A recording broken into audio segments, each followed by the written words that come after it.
So hey guys and welcome back to my YouTube channel. तो ये P block elements class 12 का third part होगा और इसमें हम लोग फास्फोरस के एलोट्रॉपिक फॉर्म से शुरू करने वाले हैं। इससे पहले हम लोग ने नाइट्रोजन देखा था, नाइट्रिक एसिड देखा था, उसके ऑक्साइड्स देखे थे और कुछ कुछ स्ट्रक्चर्स देखे थे, इम्पॉर्टेंट टेबल जैसे ये हमारा नाइट्रिक एसिड और ये टेबल उनके स्ट्रक्चर्स, फिर ऑक्साइड्स ऑफ नाइट्रोजन वगैरह बहुत सारा चीज़। और हम लोग ने इंटेक्स क्वेश्चन भी साथ ही साथ बनाते गए थे। तो आज हम फास्फोरस के एलोट्रॉपिक फॉर्म से शुरू करने वाले हैं। तो चलिए हम अब अपना चैप्टर स्टार्ट करते हैं। Phosphorus is found in many allotropic forms, the important once being white, red and black.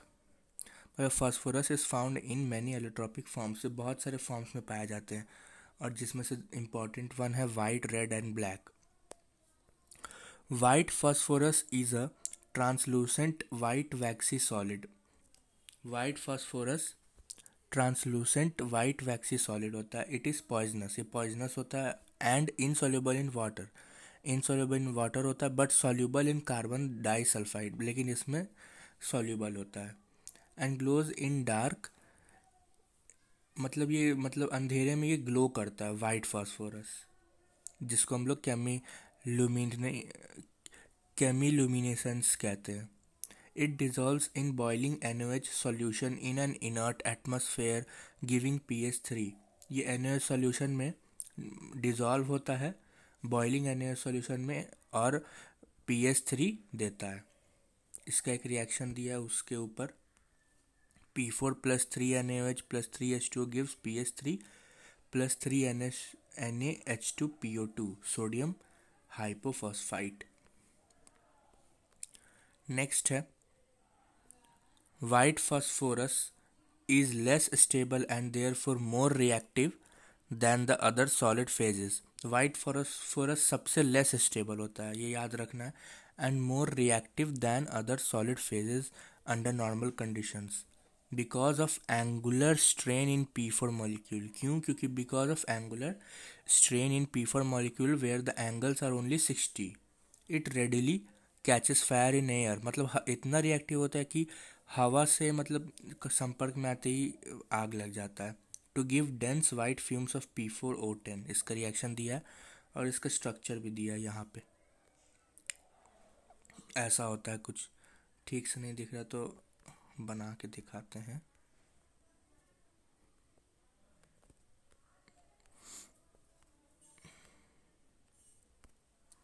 यहाँ पे इसका स्ट्रक्चर होता है P P P P और ऐसे, और ये होता है 60 डिग्री एंगल। तो ये बहुत इसीलिए अनस्टेबल हो जाता है इसके स्ट्रक्चर के कारण। अब है it consist of discrete tetrahedral P4 molecule as shown in figure 7.2।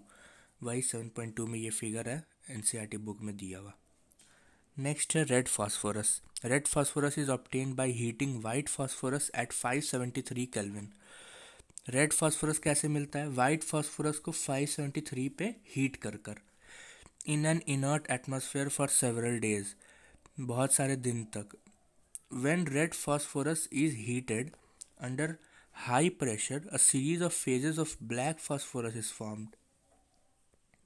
Red phosphorus को अगर हम लोग हाई प्रेशर के अंदर हीट करें, मतलब एक सीरीज ऑफ फेज में, एक फेज के सीरीज में, तो ब्लैक फास्फोरस बनता है। Red phosphorus possesses iron grey lustre. Iron grey इसमें चमक होता है। इट इज़ ऑर्डरलेस, इसका कोई स्मेल नहीं होता है। नॉन पॉइजनस, पॉइजनस नहीं होता है, एंड इनसॉल्युबल इन वाटर, लेकिन ये भी इनसॉल्युबल होता है। As well as in carbon disulphide, ये कार्बन डाइसल्फाइड में भी इनसॉल्युबल होता है। Chemically red phosphorus is much less reactive than white phosphorus. It does not glow in dark, ये डार्क में ग्लो नहीं करता है और ये वाइट फास्फोरस से कम रिएक्टिव होता है। इसका भी स्ट्रक्चर नेक्स्ट पेज पे ये रहा। इसमें एक चेन टाइप का बन जाता है, वाइट फास्फोरस से थोड़ा डिफरेंट है। It is polymeric consisting of chains of P4 tetrahedra linked together in the manner shown as in figure 7.3. Black phosphorus has two forms, alpha black phosphorus and beta black phosphorus. Alpha black phosphorus is formed when red phosphorus is heated in sealed tube at 803 Kelvin. इसको 803 kelvin पे seal tube में heat करते तब alpha बनता है. It can be sublimed in air and has opaque monoclinic or rhombohedral crystals. इसके structure के बारे में दिया है. It does not oxidise in air. ये हवा में ऑक्सीडाइज नहीं होता, मतलब हवा में इसको ऐसे ही फायर नहीं लग जाता जैसे वाइट फास्फोरस में लग रहा था. Beta black phosphorus is prepared by heating white phosphorus at 473 kelvin. और ये बीटा कैसे बनता है? वाइट को हीट करके under high pressure. It does not burn in air up to 673 kelvin. ये हवा में बर्न नहीं होता है अप टू 673 केल्विन. अगर एटमॉस्फेयर का टेम्परेचर इतना हो जाए तो बर्न कर जाएगा. और अल्फ़ा बनाने के लिए हम लोग रेड को 803 पे हीट करते हैं. लेकिन अगर रेड को हम लोग जैसे यहाँ पे दिया था, वाइट को यहाँ पे हीट करते 573 पे तो रेड बनता है. और वाइट को अगर हम लोग हीट करते हैं 473 केल्विन पे तो बीटा ब्लैक बनता है. तो डिफरेंस याद रखना ज़रूरी है. मतलब वाइट को हीट करके दो चीज़ बन सकता है, 473 केल्विन पे बीटा और 573 पे रेड फास्फोरस. अब हम लोग पढ़ेंगे फॉस्फाइन. इसका प्रिपरेशन देखते हैं. Phosphine is prepared by the reaction of calcium phosphide with water और डाइल्यूट HCl. तो कैल्शियम फॉस्फाइड को हम लोग वाटर या डाइल्यूट HCl से रिएक्ट करवाएंगे तो फॉस्फाइन बनेगा. In the laboratory it is prepared by heating white phosphorus with concentrated NaOH solution in an inert atmosphere of CO2. हम लोग P4 को NaOH 3H2 ये सब रिएक्ट करवाएंगे तो बनेगा सोडियम हाइपोफॉस्फाइट. और उसके साथ ये हम लोग ने पिछले पेज में भी देखा था, ये वाला रिएक्शन, ये वाला. तो वही सेम रिएक्शन आगे भी दिया है. नेक्स्ट है when pure it is non inflammable. मतलब जब प्योर है तो ये इन्फ्लेमेबल नहीं है, मतलब इसको जलाया नहीं जा सकता. But becomes inflammable owing to the presence of P2H4 और P4 वेपर्स. लेकिन ये इनफ्लेमेबल हो जाएगा कब? जब इसमें कुछ इम्प्योरिटीज़ हो जाएंगी जैसे P2H4 या P4 वेपर्स के impurities. To purify it from the impurities it is observed in HI. इसको प्योरीफाई करने के लिए इसको HI में से ऑब्जर्व करते हैं टू फॉर्म फॉस्फोनियम और आयोडाइड, ये बनाने के लिए. Which on treating with KOH gives off phosphine. फिर इसको KOH से रिएक्ट करवाएंगे तो फॉस्फाइन मिल जाएगा. इसका इम्प्योरिटी निकालने का ये प्रोसेस है. अब इसका देखते हैं हम लोग प्रॉपर्टीज़. तो प्रॉपर्टीज़ में है it is a colourless gas. ये कलरलेस गैस होता है विथ रोटेन फिश स्मेल. हाँ, ये इंपॉर्टेंट है. फॉस्फाइन कलरलेस गैस है, rotten fish smell and highly poisonous, मतलब बहुत पॉइजनस है. It explodes in contact with traces of oxidising agents like HNO3, Cl2 and Br2 vapours. तो ये लाइन इंपॉर्टेंट है पूरा. Next, it is slightly soluble in water. The solution of pH 3 in water decomposes in the presence of light, giving red phosphorus and H2. तो फिर इसको अगर हम लोग वाटर में डिकम्पोज करते हैं इन लाइट के प्रेजेंस में तो रेड फास्फोरस और H2 मिलता है. When observed in copper sulfate or mercuric chloride solution, the corresponding phosphides are obtained. तो ये उन दोनों के reactions. Phosphine is weakly basic, मतलब बेसिक होता है लेकिन वीक होता है. And like ammonia gives phosphonium compounds with acids. और जब एसिड से रिएक्ट करवाता है तो फॉस्फोनियम कंपाउंड देता है जैसे अमोनिया के जैसा बिहेव करता है. अब इसका uses. The spontaneous combustion of phosphine is technically used in home signals. मतलब स्पॉन्टेनियस कंबशन जो होता है फॉस्फाइन का, उसको होम सिग्नल में यूज़ करते हैं। कैसे? Containers containing calcium carbide and calcium phosphide are pierced and thrown in the sea. When the gases evolve, burn and serve as signal. It is also used in smoke screens. तो इसका पूरा इसका use दे दिया है। तो इसी के साथ हम लोग का फॉस्फाइन भी होता है ख़त्म। अब यहाँ पे एक एग्जाम्पल क्वेश्चन है, देखते हैं। In what way can it be prove that PH3 is basic in nature. PH3 को हम लोग बेसिक कैसे प्रूव कर सकते हैं? तो PH3 reacts with acids like HI to form PH4I which shows that it is basic in nature। तो ये एसिड से रिएक्ट कर लेता है इसीलिए। And due to the lone pair on phosphorus atom PH3 is acting as Lewis base in above reaction. और lone pair इसलिए Lewis base की तरह बिहेव कर रहा है। सो यहाँ पे कुछ कुछ इंटेक्स क्वेश्चन है, देखते हैं। जैसे 7.7 bond angle in PH4+ is higher than that in PH3 why. तो इसको हम लोग साइड में आराम से समझते हैं क्यों। तो पहले तो हम लोग इसका स्ट्रक्चर बनाएंगे।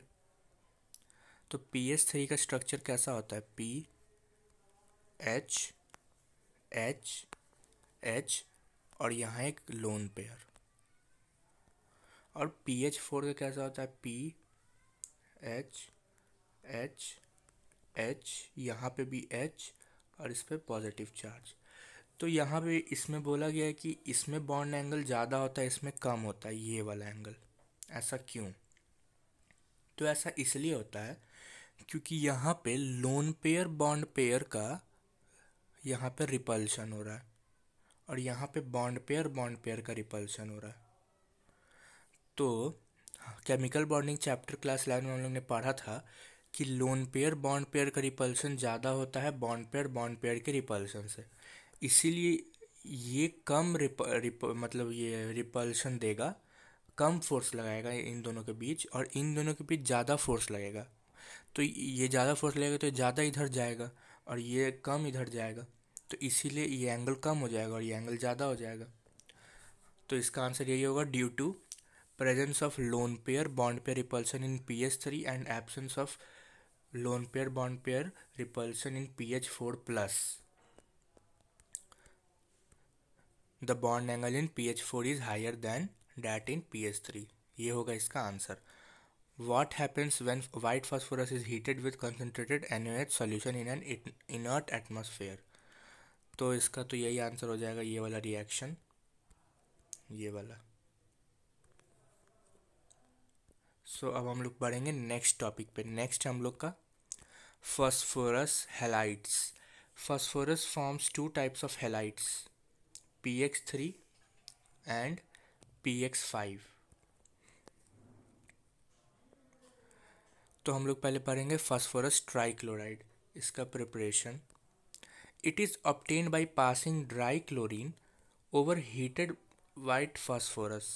मतलब हम लोग को यहाँ पे बहुत चीज़ याद रखना होगा। एक तो इसको बनाने के लिए चाहिए हम लोग को वाइट फास्फोरस, फिर उसको क्लोरीन से हम लोग पास करवाएंगे तो PCl3 बन जाएगा। It is also obtained by the action of thionyl chloride with white phosphorus. फिर से हम लोग को वाइट ही फास्फोरस चाहिए और इसको थायोनिल क्लोराइड से हम लोग ट्रीट करते हैं। फिर प्रॉपर्टीज़ है, it is colourless oily liquid है, colourless and hydrolysis in the presence of moisture के प्रेजेंस में हाइड्रोलाइज हो जाता है। PCl3 + 3H2O gives H3PO3 + 3HCl। It reacts with organic compounds containing OH group such as ये और ये, मतलब कार्बोक्सिलिक और इथेनॉल। तो इसका रिएक्शन भी दिया हुआ है, इसका स्ट्रक्चर भी यहाँ पे गिवन है। PH3 जैसा ही होता है, PCl3। अब है, it has a pyramid shape as shown in which phosphorus is sp3 hybridised. हो गया। अब है फास्फोरस पेंटाक्लोराइड, इसका हम लोग प्रिपरेशन देखते हैं। Phosphorus pentachloride is prepared by the reaction of white phosphorus with access of dry chlorine. मतलब यहाँ पे भी वाइट फास्फोरस चाहिए और इसको एक्सेस ऑफ ड्राई क्लोरीन से हम लोग रिएक्ट करवाते, तब जाके बनता है फॉस्फोरस पेंटाक्लोराइड। वहाँ पे एक्सेस नहीं था, वहाँ पे सिर्फ क्लोरीन से हम लोग पास करवा रहे थे। It can also be prepared by the action of SO2Cl2 on phosphorus. इसको हम लोग SO2Cl2 से भी रिएक्ट करवाएंगे तो बन जाएगा PCl5, लेकिन ऊपर थायोनील क्लोराइड था, तो यहाँ पे कुछ कुछ डिफरेंसेस हम लोग को देखते चलना होगा। नेक्स्ट इसका प्रॉपर्टीज़ है, PCl5 is yellowish white powder and in moist air it hydrolyzes to POCl3 and finally gets converted to phosphoric acid। मतलब कि हाइड्रोलाइज करता है to POCl3 and finally gets converted to phosphoric acid. यहाँ पे इसका reaction दिया हुआ है, PCl5H2O से रिएक्ट किया तो POCl3 बना, फिर फर्दर H2O से मतलब हाइड्रोलाइज करवाएंगे तो H3PO3 बन जाएगा। हम लोग का नेक्स्ट है यहाँ पे, when heated it sublimes but decomposes on stronger heating। जब इसको हीट करते हैं तो ये सबलाइम करता है, मतलब हवा में जाता है, लेकिन स्ट्रॉन्गर हीटिंग से डिकम्पोज करता है। PCl5 gives PCl3 plus Cl2। ये बहुत फेमस रिएक्शन है और ये रिडॉक्स रिएक्शन है। नेक्स्ट है, it reacts with organic compounds containing OH group converting them two chloro derivatives.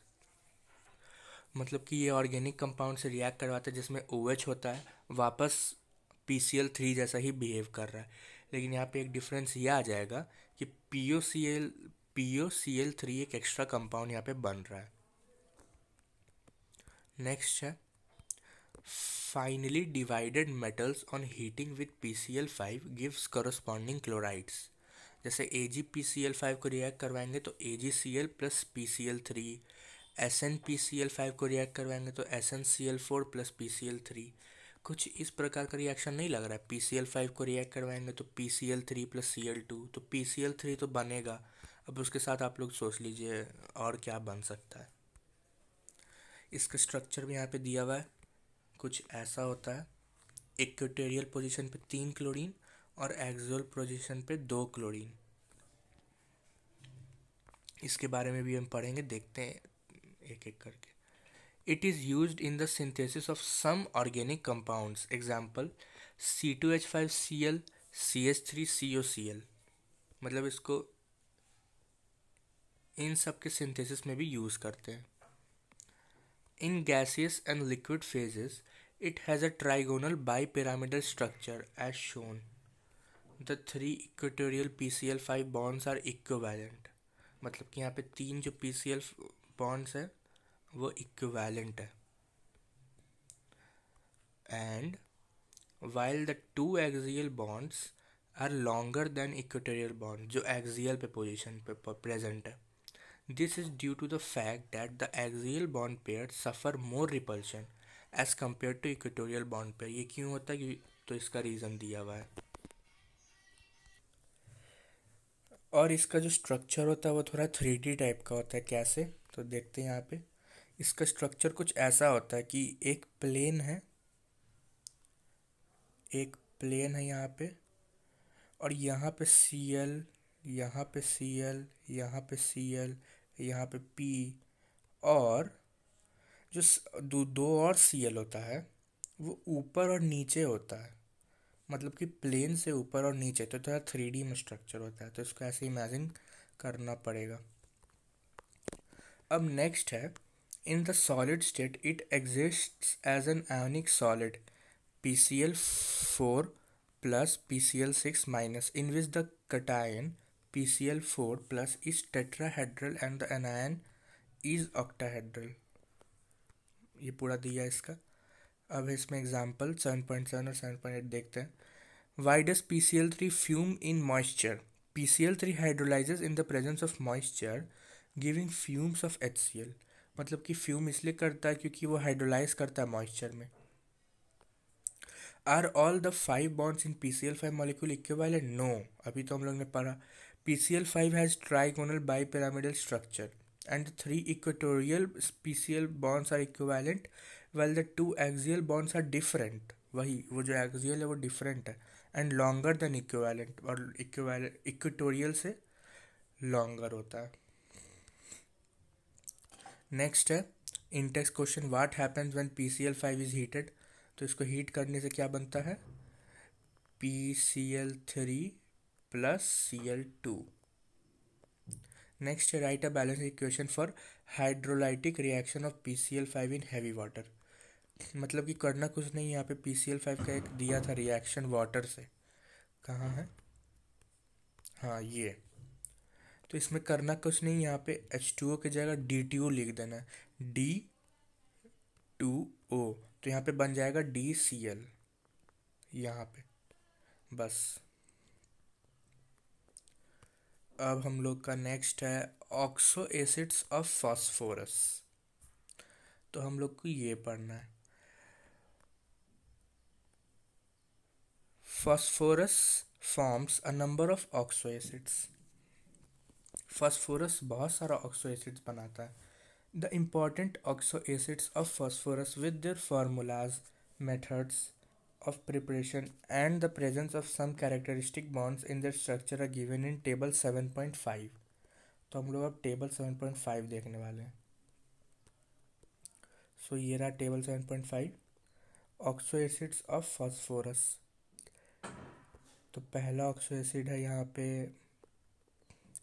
Hypophosphorous, इसका कॉमन नेम है फॉस्फेनिक एसिड H3PO2।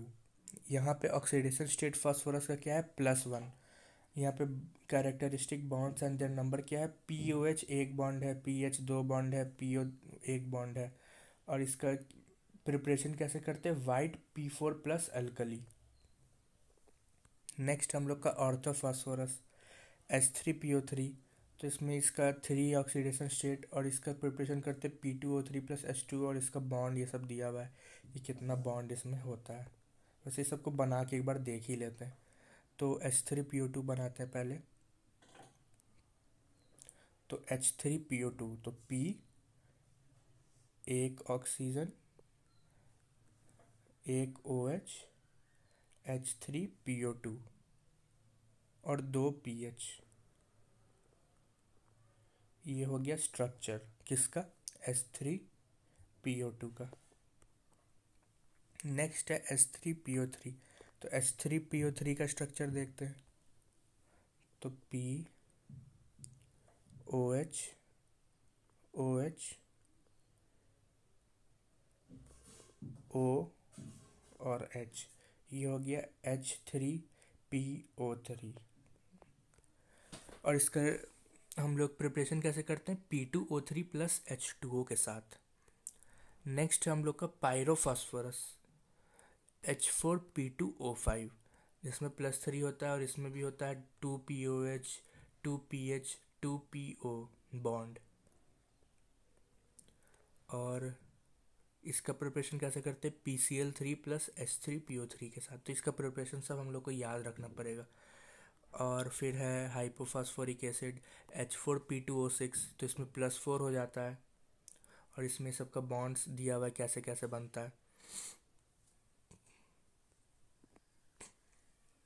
नेक्स्ट है ऑर्थोफॉस्फोरिक H3PO4।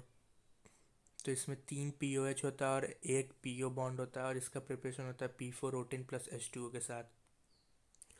और फास्फोरिक एसिड को हीट करते हैं तो H4P2O7 बनता है, ये बॉन्ड। इसका एक बार स्ट्रक्चर बता देते हैं, H4P2O7। तो इसका स्ट्रक्चर ऐसे होगा, POPO,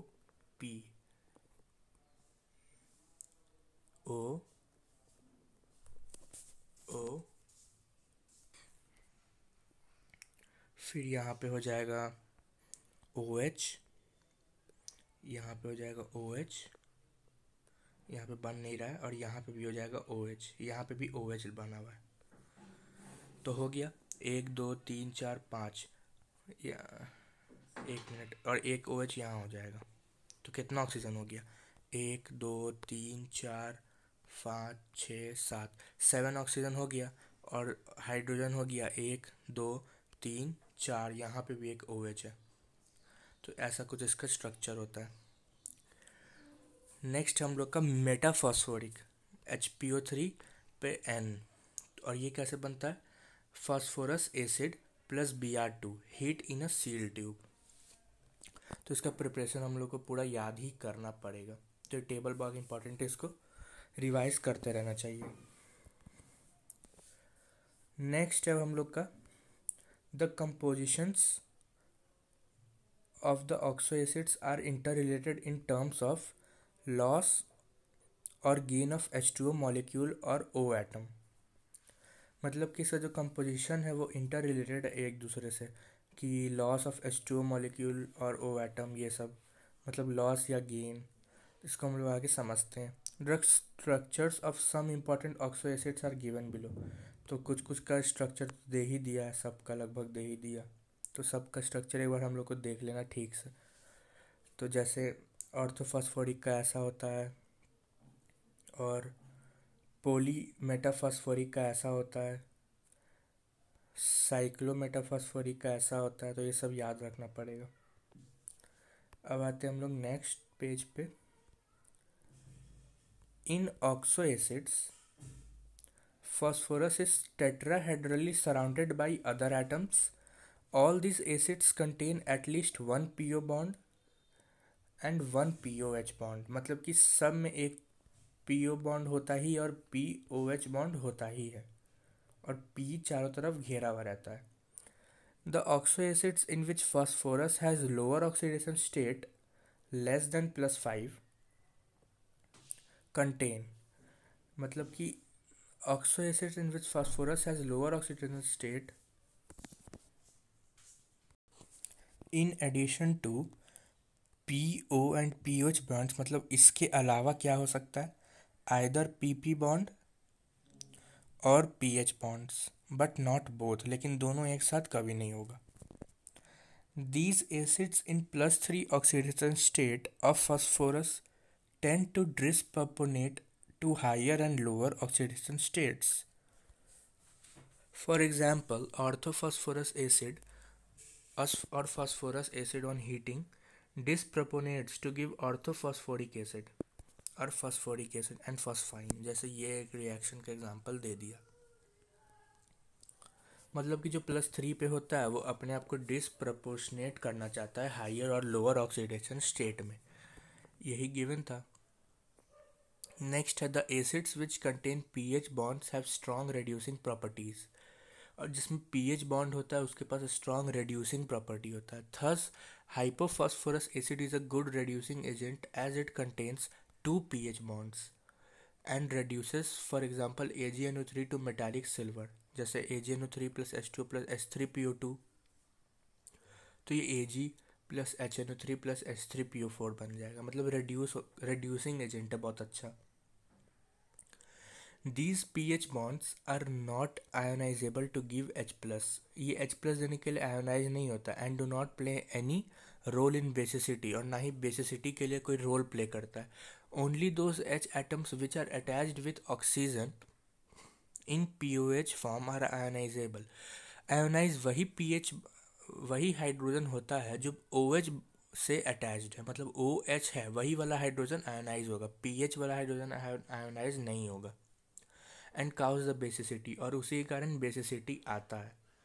thus H3PO3 and H3PO4 are dibasic and tribasic respectively, as the structure of H3PO3 has 2 POH bonds and H3PO4 has 3। तो सिंपल सा लॉजिक था, सब क्लियर हो गया। नेक्स्ट एक example, how do you account for the reducing behaviour of H3PO2 on the basis of its structure. क्योंकि इसके पास 2H एटम्स होता है bonded with directly to P atom which imparts reducing character to the acid. ठीक है, what is basicity of H3PO4। तो basicity निकालने का सिंपल तरीका, पहले स्ट्रक्चर बनाएंगे H3PO4 का और देखेंगे कि कितना OH इसमें अटैच्ड है। तो 3 OH अटैच्ड है, तो इसका बेसिसिटी हो जाएगा 3। What happens when H3PO3 is heated. तो जब H3PO3 को हीट करते हैं तो ये बनता है, डिसप्रपोर्शनेट होता है H3PO4 प्लस PH3 में। सो हो गया इतना हम लोग का आज का वीडियो में। नेक्स्ट पार्ट में हम लोग ग्रुप 16 एलिमेंट से देखेंगे और इसका पूरा हम लोग आगे का पढ़ाई करेंगे। तब तक के लिए ग्रुप 15 हम लोग का कंप्लीट हो चुका है। सो अगर आप लोगों को वीडियो अच्छा लगा तो लाइक करें, सब्सक्राइब करें एंड कमेंट करें ज़रूर कि और क्या क्या आपको फीडबैक देना है। तो चलिए मिलते हैं अगले पार्ट में। बाय।